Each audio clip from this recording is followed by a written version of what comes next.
Tiger Media, and I'm Ratana Pradeep. And I'm Mayada Hosseini, along with my colleague Rebecca Ramos. Today we have a variety of news, but our first segment comes from the second floor, more specifically the cafeteria. Good morning, afternoon, evening, whatever. My name is Osage, and today we'll be discussing the cafeteria at AISD. We have with us today two 8th grade students. First up is Lucas, and we'll be asking him what he thinks about the cafeteria overall. Let's begin. I think that the overall cafeteria food isn't that good, but I prefer home lunch. Really, Lucas? Why is that? So once I got a grilled cheese sandwich, right? And the only cheese that I found in the sandwich was like a tiny bit in the middle. And I never ate a grilled cheese sandwich from the cafeteria again. Scarred for life. Yes, indeed, scarred for life. Now, Lucas has stated that he prefers home lunch. But if you don't believe him, maybe you'll believe Michelle. She had so much to say, we had to break it down into 3 questions. Number 1. What do you have to say about the cafeteria food? I think the cafeteria food at our school is like really disgusting, and it's like just tastes horrible. Horrible? Haha! Number 2. What is your favorite dish at the cafeteria? Okay, so my favorite dish at our school is the pumpkin pie because it's the only thing that tastes good here. Can you believe that? The only good thing is the pumpkin pie. Achoo! Number 3. Any bad experiences at the cafeteria? Okay, so the bad experiences I had at the cafeteria is like everyday bad experience because every day someone is getting mad, and every day they come to me like, Michelle, do something, and every day I don't know what to do, and then every day it's so annoying, and every day I'm sent to the Zimmerman's office. Every day, the cafeteria is bad. You heard it here, folks. My name's Osage, and I hope you have a good cafeteria-free day. That was great. I now understand why students hate the cafeteria. Next up, we're watching a news segment by Pratna and Mayara about what the teachers think about the student council. Rebecca, what do you think about the student council? I think it's unfair that only girls get to run, but let's see what our top of the line reporters have to say. So Ms. Chip, what do you think about the new student council? Well, I think the group that is currently the executive council for middle school, they definitely are committed and they want to do a good job. They're dedicated. They are willing to take the time and energy to plan events and make them enjoyable for everyone. Ms. Iseri, what qualities do you think an 8th grade rep should have? The team is looking for people that get along, that want to work, that ask questions, that work with their peers, outgoing, as in friendly and dynamic, cooperative, thoughtful. First question. Mr. Iseri, what are your thoughts on only girls being able to run for student rep in 8th grade? I have mixed feelings about that. The first one is, I agree, especially with the girls, that the guys should be able to run, but having worked with student council kind of in the past, but seeing kind of how it works here, I see that a lot of the girls are the ones that are providing the energy and the organization to get things done. So it sounds like an ambiguous answer, but I really do see both sides of that question in response. What's your idea about only girls can be representatives? I can understand why they'd want to do that, but since it's an all-boy executive council, but technically we were voted in by our peers, and there were other girls running for executive council too. So I don't think that the rest of the grade should be restricted just because they voted us into our positions. I think that boys still should be able to run, but yeah. No. Okay, Haris, what are your plans for this future of the student council? I think that in the future student council, once the reps get elected, we can really progress this year by involving more ideas than last year and make it more fun because since we only have 4 boys as us to co-rep, we don't really get the ideas, but once we get everybody, we can really involve everybody's opinions and try and make the year more fun. Interesting, that brings a lot of light to the subject. Let's move on to the middle school boys choir. Finally, we're cutting the boys some slack.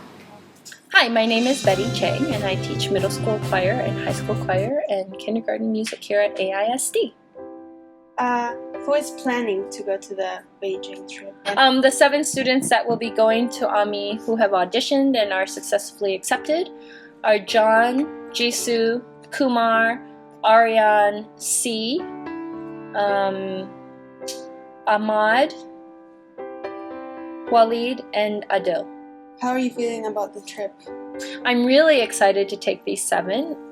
We're going to be going to Beijing in November, which is nice and chilly. I have family that's there, but really what's really exciting is that they get to work with a wonderful conductor at International School of Beijing, and then for their outing of getting to know the city, they're going to be going to the Great Wall of China. Do you think you'll be fully prepared for the competition?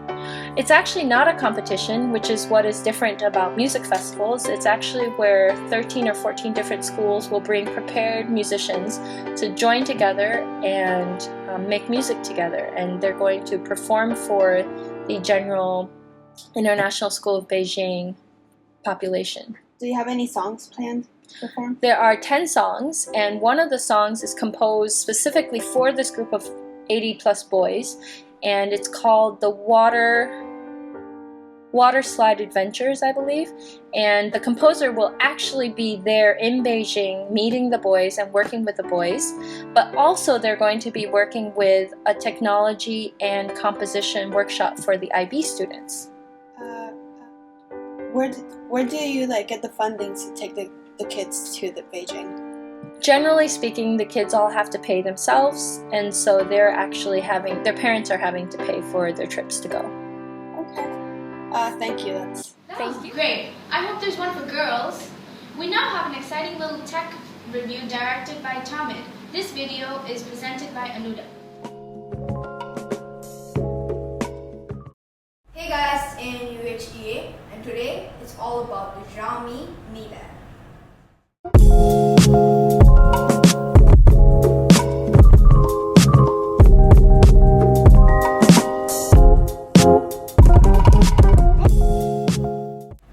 So the Xiaomi Mi Band is basically a fitness tracker.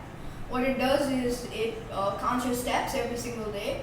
And you can set a goal for yourself so that you can try to reach the goal, and also it tracks your sleep, so that's pretty nice.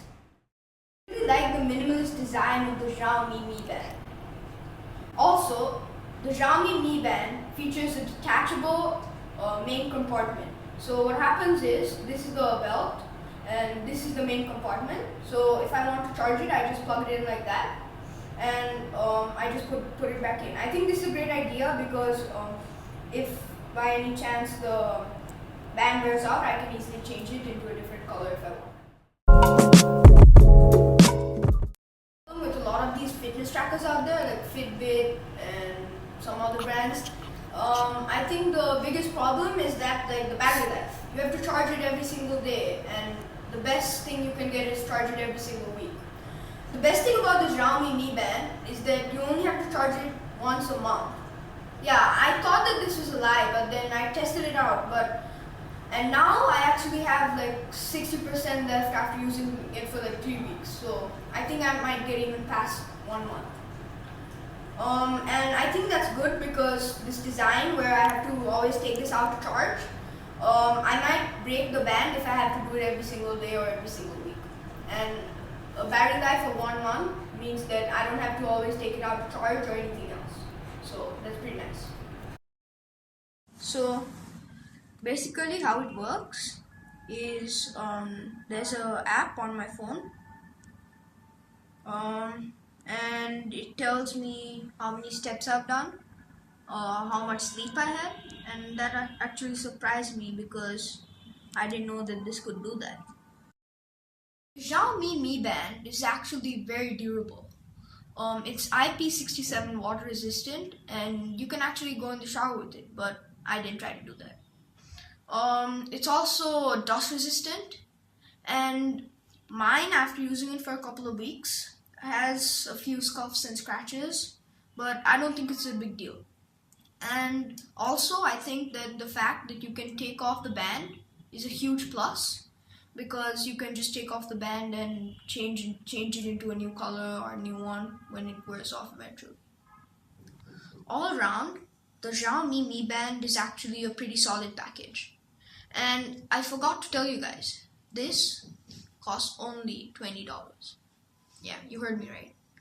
And that's the only reason that I bought it.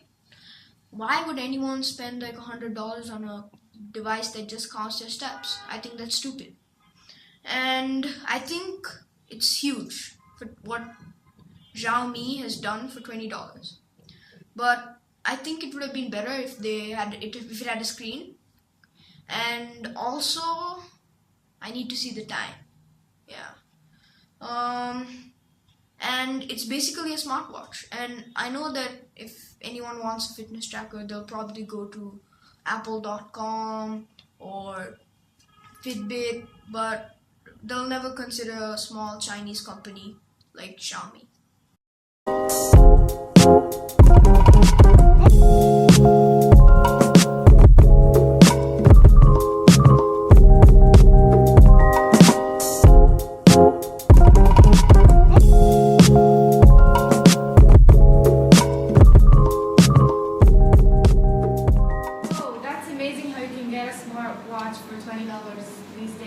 I might just get one. Next up, we have Elias teaching us whether teachers prefer Mac or Windows computers. Rebecca, what do you think about Windows or Mac? I think Windows is better because it's just so flexible. Though Mac has a cleaner OS, I still think Windows is better.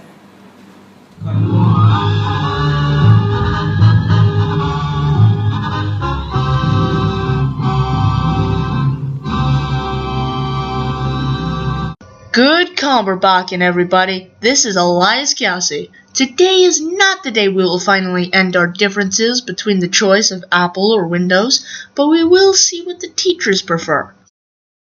Now, sorry for all Linux users, but we won't be talking about anything Linux related in this video. Well, I'm sorry. It's just not that many people use Linux, as they do Windows or Apple.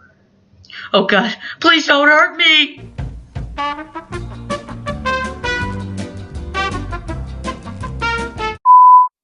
Anyway, as I was saying, after interviewing teachers about what OS they prefer to use, most of them stated using Windows at home, but because the school required Apple, they made the switch. So they all had two different viewpoints. This is what I got. On this chart, I will state some of the different pros of each product, starting with Macs. OS X is a very simple and easy to use OS. Good for people trying to figure out computers still. It is a very clean OS and a bit more difficult to get viruses on it. And finally, the different types of OS X are very similar, where with Windows you have Windows 7, 8, and 10, all with pretty different interfaces, making it a bit less together and harder to use with a bunch of different people with a bunch of different OSs.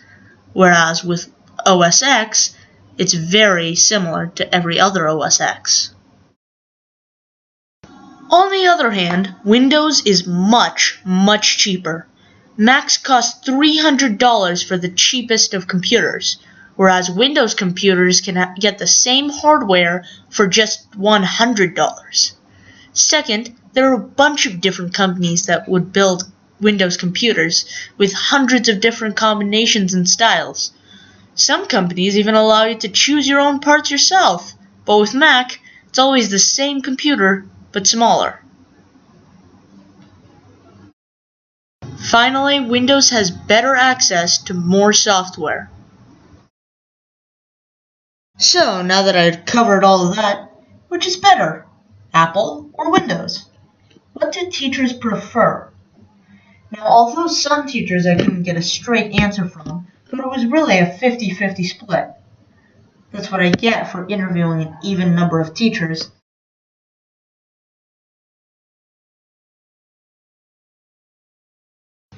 Oh God, it's back!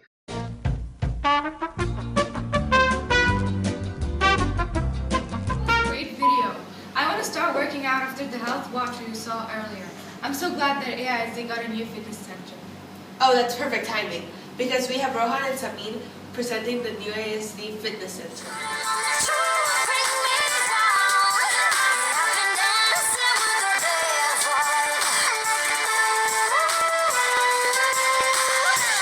Cash make my boss bounce back.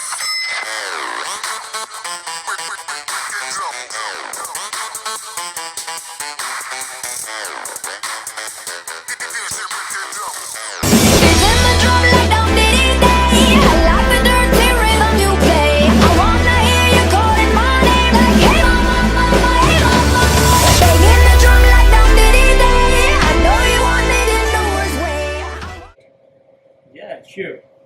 Welcome.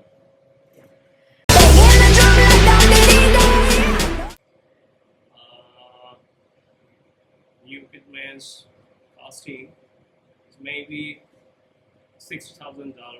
Okay. And Yeah, sure, definitely. okay. Yeah, definitely.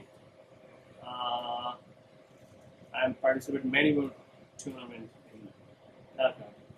Okay. Yeah. Party. It was great. Thank you. Thank you.